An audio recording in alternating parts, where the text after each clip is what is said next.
Video ini adalah cerita fiksi yang sepenuhnya dibuat untuk tujuan hiburan dan inspirasi. Karakter-karakter yang disebutkan dalam video ini, termasuk Pangeran Harry, digunakan dalam konteks cerita fiksi dan tidak mencerminkan kejadian nyata. Semua kejadian dan alur cerita dalam video ini adalah hasil dari imajinasi dan kreativitas. Terima kasih telah menonton dan semoga kisah ini dapat menginspirasi Anda. Di sebuah desa kecil yang tersembunyi di balik bukit dan sawah hijau, tinggal seorang gadis bernama Aisyah. Ia lahir dari keluarga sederhana, anak dari petani dan ibu rumah tangga yang hidup bersahaja. Setiap hari Aisyah membantu ibunya mencuci pakaian di sungai dan menjemur padi di halaman belakang rumah. Tapi di balik kesederhanaannya, Aisyah menyimpan sesuatu yang tak banyak orang tahu. Ia punya kebiasaan aneh, menulis puisi tentang cinta dan kehidupan di buku catatan usang, lalu menatap langit lama sekali, seolah-olah sedang berbicara dengan Tuhan. Aisyah percaya bahwa langit bisa mendengar doa-doa yang tak sempat diucapkan. Dan setiap kali ia merasa sendiri, ia berkata dalam hati, "Jika ada seseorang di luar sana yang ditakdirkan untukku, semoga langit menuntunnya ke sini, bahkan jika ia berada di ujung dunia." Ia tak pernah pacaran, tak pernah disentuh tangan laki-laki manapun. Ia menjaga dirinya, bukan karena takut, tapi karena yakin, cinta sejati akan datang saat yang tepat. Bukan lewat rayuan, tapi lewat takdir. Yang tak pernah diketahui siapapun, Aisyah diam-diam suka mengirim surat ke luar negeri. Tepatnya ke Inggris. Ke alamat sebuah majalah puisi yang dulu sering ia baca di perpustakaan sekolah. Majalah itu sudah lama tidak aktif, tapi Aisyah tetap menulis surat, meskipun tidak pernah dibalas. Jika surat ini tidak sampai ke siapa-siapa, tulisnya, setidaknya biarlah ia sampai ke langit. Malam itu, langit begitu jernih. Aisyah duduk sendiri di bawah pohon mangga tua, membuka buku catatan lusuhnya, dan menulis satu puisi terakhir sebelum tidur. Jika takdir menyembunyikanmu di balik dunia yang tak bisa kugapai, maka biarlah aku menunggu di sini, dalam diam, dalam doa. Lalu ia menutup matanya dengan tenang, tak tahu bahwa di tempat yang sangat jauh, seorang pria juga sedang terbangun dari tidurnya. Matanya kebingungan, napasnya tak tenang. Ia baru saja bermimpi tentang seorang gadis berhijab yang berdiri di tengah sawah, menatap langit, dan tersenyum padanya. Namanya adalah Harry, dan ia adalah seorang pangeran. Pagi itu, Aisyah sedang menyapu halaman rumah ketika suara motor tua Pak Pos berhenti di depan pagar bambu. Biasanya, ia hanya membawa tagihan listrik atau amplop kosong. Tapi kali ini, tangannya menggenggam sebuah surat dengan stempel asing di sudut kanan atas. Surat dari luar negeri, Syah, kata Pak Pos, menyerahkan amplop berwarna gading yang masih harum tinta baru. Aisyah mengernyit. Tak ada nama pengirim. Hanya tertulis, Private Invitation, Royal Literary Society, London. Tangannya bergetar pelan. Ia membawa surat itu ke kamarnya, duduk di lantai, dan perlahan membukanya. Isinya hanya 2 halaman. Tapi cukup untuk membuat jantungnya berdegup jauh lebih kencang dari biasanya. Surat itu berasal dari sebuah komunitas sastra kerajaan di Inggris. Mereka menemukan potongan puisi Aisyah yang ia kirimkan bertahun lalu, secara tak sengaja. Salah satu editor menemukan bait itu terselip dalam arsip lama, dan merasa tertarik. Puisi itu kini menjadi bahan diskusi di kalangan penyair kerajaan. Dan, mereka ingin Aisyah datang ke London. Diundang sebagai tamu kehormatan dalam acara Royal Page Poetry Gathering, sebuah pertemuan sastra tahunan yang dihadiri oleh penulis, aktivis, dan bahkan, keluarga kerajaan Inggris. Aisyah membacanya 2 kali, 3 kali. Matanya berkaca. Bukan karena senang, tapi karena takut. Ia hanyalah gadis desa. Ia tidak pernah naik pesawat. Ia tidak tahu apa itu konferensi. Ia bahkan tak punya paspor. Ibunya menangis saat membaca surat itu. Ayahnya terdiam lama, lalu hanya berkata, "Kalau ini jalannya, jangan lawan. Allah tidak akan mengirim kabar dari langit kalau bukan bagian dari takdirmu." Malam itu, Aisyah sujud dalam sholat yang paling lama dalam hidupnya. Ia tidak meminta agar mimpinya jadi kenyataan. Ia hanya berdoa, jika jalan ini menjauhkan aku darimu, ya Allah, maka biarkan surat itu terbakar esok pagi. Tapi jika jalan ini akan membawaku lebih dekat, maka tuntun aku. Meski harus melewati dunia yang tak ku mengerti. Dan besok paginya, tiket pesawat itu sudah dibayar lunas oleh pihak kerajaan. Aisyah tak punya pilihan. Takdir telah mengetuk pintunya. Bandara Heathrow begitu megah dan bising. Langkah Aisyah terasa ringan tapi canggung. Ini pertama kalinya ia meninggalkan Indonesia, meninggalkan tanah basah di halaman rumahnya, meninggalkan suara azan subuh dari masjid kecil di desanya. Semua terasa asing.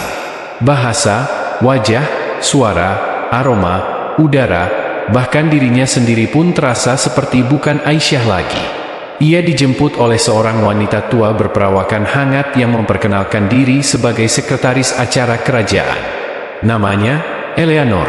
Wanita itu memandang Aisyah dengan tatapan lembut yang tak menghakimi meski Aisyah mengenakan hijab dan baju gamis sederhana. Puisi itu menyentuh hati banyak orang, sayang, ujar Eleanor saat mereka menaiki mobil hitam kerajaan. Bahkan menyentuh seseorang yang tak pernah kami duga. Aisyah tak mengerti maksudnya. Tapi ia hanya diam dan menatap jendela, menyaksikan London dengan mata yang baru pertama kali melihat lampu-lampu kota besar. Acara diadakan di sebuah aula tua milik kerajaan, dengan ukiran emas dan lukisan ratusan tahun. Di tengah gemerlap dan tepuk tangan, Aisyah berdiri sendiri, memeluk buku puisinya. Ia merasa kecil. Ia merasa seperti debu yang masuk ke istana. Namun, saat namanya dipanggil, semua hadirin diam. Aisyah melangkah ke depan podium, tangan gemetar, suara lirih. Ia membaca puisi tentang kesetiaan, tentang ketenangan dalam doa, tentang cinta yang tidak meminta balasan. Dan saat ia selesai, seluruh ruangan sunyi. Lalu berdiri seseorang di barisan depan, bertepuk tangan pelan. Lelaki tinggi, berjas hitam, dengan mata biru yang teduh, namun menyimpan sesuatu yang tak bisa dijelaskan. Aisyah menunduk. Tapi lelaki itu terus memandangnya. Setelah acara usai, Eleanor menghampiri Aisyah. Ada seseorang yang ingin berbicara denganmu. Aisyah dibawa ke ruang tamu pribadi. Dan di sanalah, lelaki itu duduk sendiri. Memandangnya seolah sudah mengenalnya lama. Namaku Harry, ucapnya pelan. Aisyah terdiam. Dadanya seperti dihantam ombak.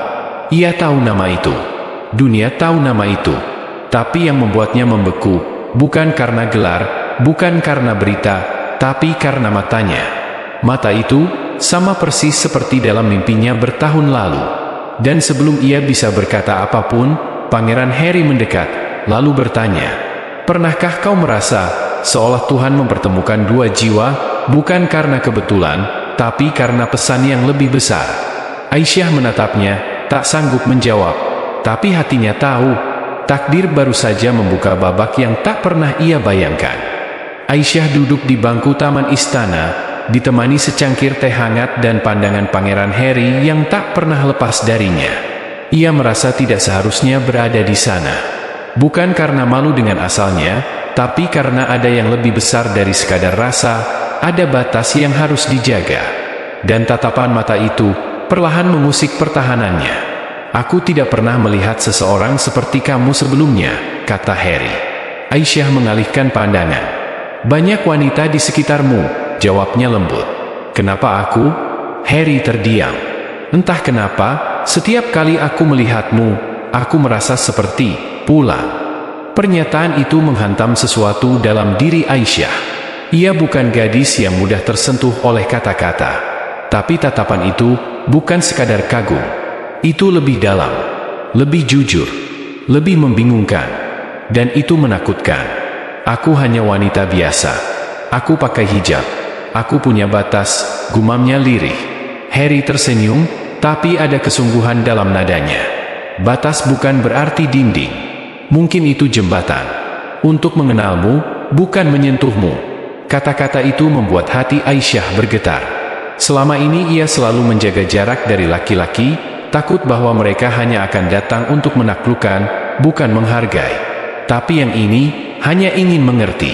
Beberapa hari berlalu. Mereka sering bertemu dalam diskusi sastra, makan siang singkat, atau sekadar berjalan di taman istana. Harry selalu menjaga jarak, tapi tak pernah melepaskan perhatian. Ia belajar tentang Islam dari Aisyah, tentang sholat, tentang hijab, tentang kenapa seorang perempuan bisa begitu kuat hanya dengan diam. Dan Aisyah perlahan belajar bahwa cinta tidak selalu datang dengan riuh. Kadang ia datang sebagai ketenangan yang mengguncang. Namun di balik semua itu, Aisyah tahu satu hal. Pangeran ini bukan milik dunia yang sama. Dan semakin dalam ia merasa nyaman, semakin dalam pula ia tersiksa. Malam itu, Aisyah sujud lebih lama dari biasanya. Ia berdoa dalam diam, menahan air mata yang nyaris jatuh. Ya Allah, jika ini hanya ujian, kuatkan aku. Tapi jika ini bagian dari takdir, ajari aku caranya tetap taat, meski hati mulai goyah. Ia belum tahu bahwa sebentar lagi, dunia akan mengetahui pertemuan mereka. Dan saat itu terjadi, iman bukan lagi sekadar keyakinan, tapi pertarungan. Keesokan harinya, saat Aisyah membuka ponselnya di kamar hotel, ia nyaris menjatuhkannya. Wajahnya terpampang di puluhan situs berita. Headline itu menghantam hatinya seperti badai. Siapa gadis berhijab misterius yang dekat dengan Pangeran Harry? Cinta rahasia pangeran. Seorang gadis muslim dari Asia masuk dalam hidup sang bangsawan. Putri dunia ketiga, cinta sang pangeran. Aisyah menatap layar dengan tangan gemetar. Di bawahnya, ratusan komentar kejam menghujani, menghina hijabnya, mengejek latar belakangnya, menyebutnya pemikat, penggoda, bahkan perusak martabat kerajaan. Ia mematikan ponsel. Nafasnya sesak. Matanya panas, bukan karena marah, tapi karena kecewa. Dunia bahkan belum mengenalnya, tapi sudah menghukumnya. Pintu kamarnya diketuk. Eleanor masuk dengan wajah khawatir. Aisyah, Harry ingin bertemu. Sekarang, ia dibawa ke ruang pribadi yang tenang. Di sana, Harry berdiri, memegang surat kabar yang sama. Wajahnya tegang. Tapi saat melihat Aisyah, ekspresinya melunak. Aku minta maaf, ini tidak seharusnya terjadi. Aisyah menunduk. Aku bukan siapa-siapa, Harry. Aku tak pantas ada di tengah dunia kalian. Harry berjalan pelan mendekat, menjaga jarak seperti biasa. Kau tahu, aku hidup dalam sorotan sepanjang hidupku. Tapi baru kali ini aku merasa benar-benar hidup. Aisyah menatapnya dengan mata berkaca. Tapi aku punya batas. Aku tak bisa jadi wanita yang kau bisa gandeng di depan kamera. Aku tak bisa bersalaman, apalagi berciuman di pesta kerajaan. Harry tersenyum pahit. Justru karena itulah aku melihat cahaya dalam dirimu. Aisyah memalingkan wajah. Ada rasa yang tak bisa dilawan, tapi juga tak bisa disambut. Cinta ini terlalu terang, dan itu menyakitkan. Karena dalam terang, segalanya menjadi nyata. Hari-hari berikutnya berubah. Paparazzi mengikuti kemanapun ia pergi. Wartawan menghubungi keluarganya di Indonesia. Nama Aisyah menjadi sensasi. Dan untuk pertama kalinya dalam hidupnya, Aisyah takut pada cinta. Ia bukan takut pada perasaan itu, tapi pada apa yang mungkin ia korbankan demi perasaan itu. Dan di tengah hiruk pikuk sorotan dunia, Aisyah duduk sendiri di masjid kecil London, berbisik dalam doa. Jika harus kupilih antara cinta seorang pangeran, dan cintamu, ya Allah, maka tolong jangan biarkan aku memilih yang salah. Meskipun hatiku hancur. Aisyah mulai kehilangan senyum. Bukan karena cinta yang pudar, tapi karena iman yang makin terdesak oleh hiruk pikuk dunia yang tak ia kenal. Ponselnya terus berbunyi. Wawancara, undangan, tawaran kontrak iklan. Dari seorang gadis desa yang dulu hanya dikenal ayam dan suara azan, kini ia menjadi ikon yang dibicarakan dunia. Tapi tak ada yang tahu, Aisyah mulai merasa sendirian. Ia tak lagi bebas menulis puisi. Setiap kata yang ia ucapkan dibungkus kamera. Setiap langkahnya ditafsirkan. Bahkan senyumnya dikaitkan dengan niat tersembunyi. Yang lebih menyakitkan adalah tatapan Harry. Bukan karena ia berubah, tapi karena ia mulai berharap terlalu banyak. Apakah jika aku masuk Islam, kita bisa bersama? Tanya Harry suatu malam dengan suara dalam. Pertanyaan itu membuat dunia Aisyah terdiam. Karena niat itu tidak boleh datang karena cinta pada manusia. Islam bukan syarat untuk mencintaiku, Harry. Ia jalan hidup yang tak bisa dilalui hanya demi bersama, jawab Aisyah, menahan air mata. Harry menghela napas berat. Tapi aku mencintaimu. Aisyah menatapnya, dan kali ini, ia tak menunduk. Aku juga merasa sesuatu. Tapi aku tidak mau mencintaimu melebihi cinta pada prinsip hidupku. Karena cinta yang membuatku jauh dari Allah, bukan cinta yang harus diperjuangkan. Harry terpukul. Ia tidak marah. Ia justru kagum. Tapi juga takut. Karena ia tahu, Aisyah tidak bisa dimenangkan hanya dengan hati. Sementara itu, tekanan dari kerajaan mulai terasa. Seorang penasihat pribadi keluarga kerajaan menemui Harry dan berkata dengan tegas, "Skandal ini harus dihentikan. Dunia tidak siap menerima seorang gadis berhijab sebagai bagian dari bangsawan. Ini bukan soal cinta, ini soal sejarah."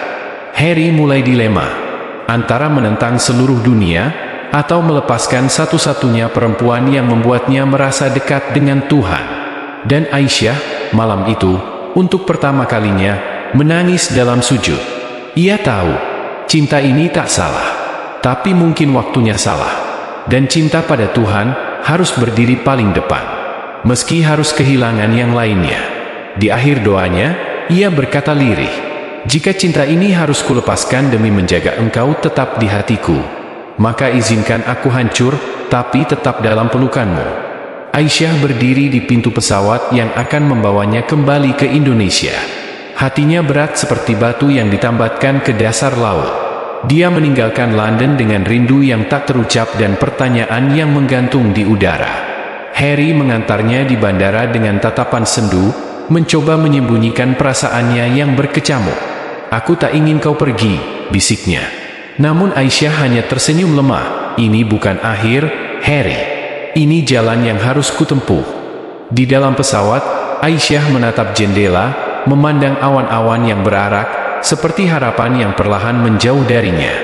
Di hatinya, ada perasaan pilu, namun juga kekuatan baru yang tumbuh dari doa dan kesabaran. Ia tahu, cinta sejati tak selalu tentang bersama. Kadang cinta berarti merelakan, demi menjaga kesucian hati dan iman. Namun, di balik segala perpisahan ini, ada satu hal yang tak pernah pudar, keyakinan bahwa suatu saat, takdir akan mempertemukan mereka kembali, dengan cara yang jauh lebih indah. Setibanya di kampung halamannya, Aisyah menemukan sebuah amplop tua terselip di antara buku-buku lamanya, surat yang pernah ia kirim bertahun-tahun lalu ke Inggris, namun tak pernah ia sangka sampai ke tangan siapapun. Di dalamnya, ada balasan dari seseorang yang menulis dengan tinta biru lembut. Surat itu berisi puisi yang menggambarkan perasaan seseorang yang merasakan kehadiran Aisyah tanpa pernah bertemu, seolah terhubung lewat doa dan mimpi. Aisyah membaca berulang kali, air matanya menetes perlahan. Ia tahu, surat itu bukan hanya sekadar kata-kata, tapi pesan dari hati yang tulus. Si pengirim, tidak disebutkan namanya, hanya ada tanda tangan sederhana, Haji. Hatiku bergetar, menyadari bahwa cinta mereka tak pernah benar-benar hilang, hanya tertunda. Beberapa minggu setelah surat itu ditemukan, Aisyah mulai menerima pesan-pesan rahasia yang membuat hatinya berdetak tak menentu. Setiap pesan berupa bait-bait puisi dan pertanyaan sederhana tentang iman dan kehidupan, dikirim tanpa nama pengirim. Namun Aisyah tahu siapa itu. Di tengah kesederhanaan desanya, di balik hijab dan kesunyian malam, Aisyah merasa ada mata yang selalu mengawasi dengan lembut.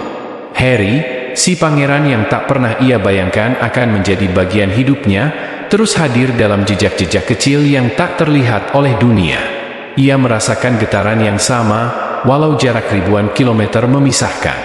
Mimpi yang pernah menjadi doa kini menjadi harapan yang tak boleh mati.